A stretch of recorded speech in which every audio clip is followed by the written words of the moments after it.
I've been a runner most of my life, ever since running cross-country and track in high school. And yet for some reason I never thought of myself as anyone who could run really far distances, run for a really long time. I'd always go out for a few miles and figure that was enough.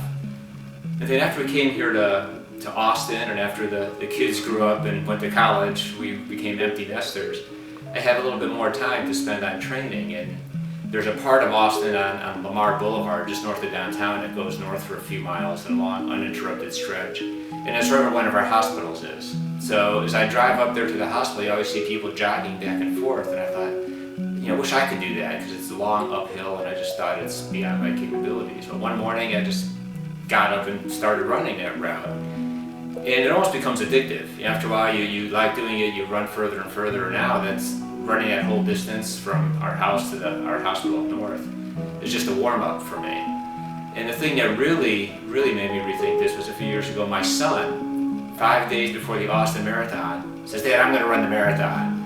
And I said, "You're going to kill yourself." He's in decent shape, but he's not a long-distance runner.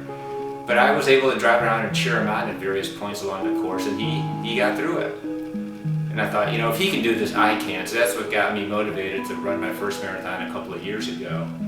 And I survived, fortunately, and ran it again in February of 2013 and did a little bit better. And I thought, okay, that's good. I've done that, crossed off my bucket list.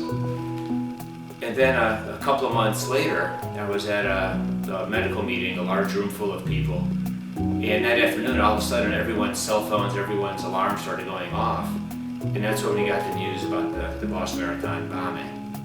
And I remember sitting there thinking, this is terrible. They can't do that to us, and we got to find out who did this. And then a light bulb went off in the back of my mind, and I said, wait a minute, and I looked up my age and my time for my last marathon, and found out I was actually able to qualify for the Boston Marathon. And I said, that's what I'm going to do. I'm going to run the first year anniversary of the Boston Marathon and prove to them that they can't keep us down.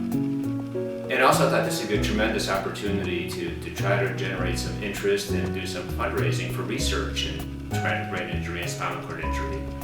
And ultimately, of course, help people who have devastating injuries like all those who were hurt in the Boston Marathon. So that's another goal I never thought I'd be able to accomplish, and yet I signed up, and here we are. I'll be running my first Boston Marathon in April of this year. And as I thought about my gradual evolution in running, it struck me a lot about how research works in medicine. People just think we can't do this.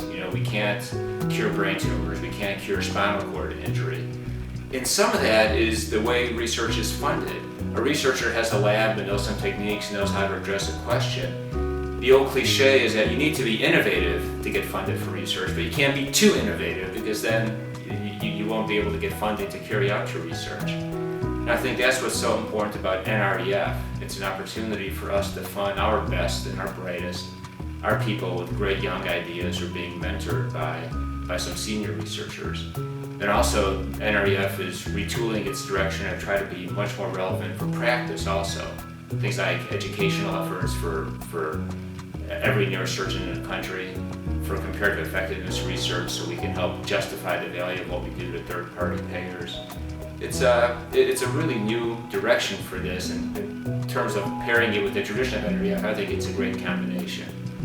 So please join us and contribute, nref.org, and I'll be running a Boston Marathon thinking about all our donors. Thank you.